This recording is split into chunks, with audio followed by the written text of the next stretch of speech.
Hello and welcome back to another video. My name is Emily, and today we're talking about why people fail.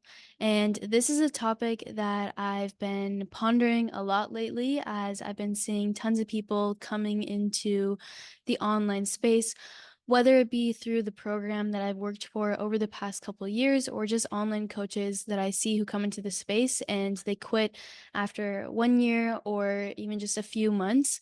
And so, yeah, let's dive right into it. Why do people fail? People seek pleasure and comfort over pain. This is human survival, so we can survive. When we faced real threats, it saved us. And now that we are the number one species, we really don't have any real threats, but the survival instinct is still. We live in an economy, in a world of abundance. There's literally opportunities everywhere for you to achieve what you want to achieve, for you to experience what you want to experience. But because we avoid pain, a lot of times we don't allow ourselves to go out there and take those risks to have those opportunities. And we still have those character traits hardwired into our brains. People are thinking if I invest into ads, like, oh no, am I going to lose money? If I make that change my business, oh no, like, and the list really goes on and on. If I move to another country, what's going to happen? If I change my job, what's going to happen? Leave certain relationships, certain friendships, what's going to happen? And in the scheme of things, if we really zoom out for a second and we think about what's holding us back, what are the risks that we need to take in order for us to make the impact that we want? A lot of it does require change, and change is uncomfortable. So now that you understand it's these hardwired character traits that are keeping us back because we seek pleasure over pain, what can we do about it? Listen, you're gonna be fine. You will not die. There are no tigers chasing after you. Probably have water, food, everything. You're not going to die. Can we just make that distinction very clear? And any risk does require overcoming fear, okay? But you do have to take those little steps. You do have to take those little steps. And now that you know this, you know what's holding you back. And so now that we're aware, you're able to think, why are these thoughts coming to my head? Okay. Why am I thinking of these thoughts? And we're the only species who has that metacognitive ability to think about our own thoughts. You understand why you are hardwired to think this way. Every thought that scares you has psychological foundations, but we have to remember that it is not based in reality, okay?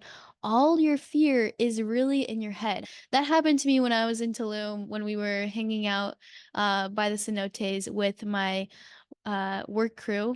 And I was looking above the cenote, like looking down, and it looked scary. Okay, there were some bats there, and I was feeling fear, but everyone around me was saying, Emily, just do it, just make the jump, make the leap.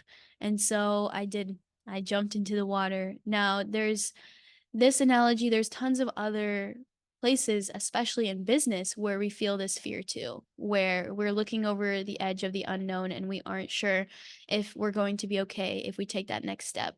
But you must make that distinction that you will not die. You will be okay. Okay. Must come to terms with this, right? All of your fear is in your head. You will never come close to dying for going after your dreams. And the average person, they think they have to hold on to every single penny, but elite people know that they live in abundance. You just have to go out there and put in the work. Elite people know that there's opportunities out in the world. You just have to go seek the opportunities and take hold of it. So now you know the decisions you make every day should not be based out of fear. Every time you hit a goal, you get one step towards your purpose, okay? And David Goggins says, your mind has a tactical advantage of you.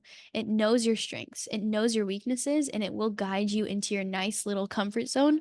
We must reprogram our mind, getting out of that comfort zone and using metacognition to think about, why am I thinking these thoughts that are based in fear that are not based in reality?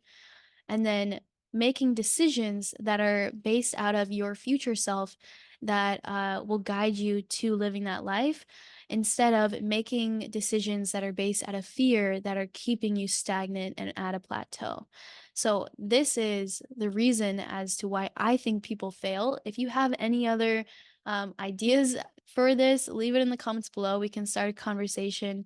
And I hope that this video was valuable for you. And if you watch this video all the way through, then I know that you will not fail. You are going to make it through. I believe in you. And there is so much power and wisdom in your experiences. So don't be afraid to go out there, seek that opportunity. And I'll be waiting to watch your progress from the sidelines. I'm rooting for you.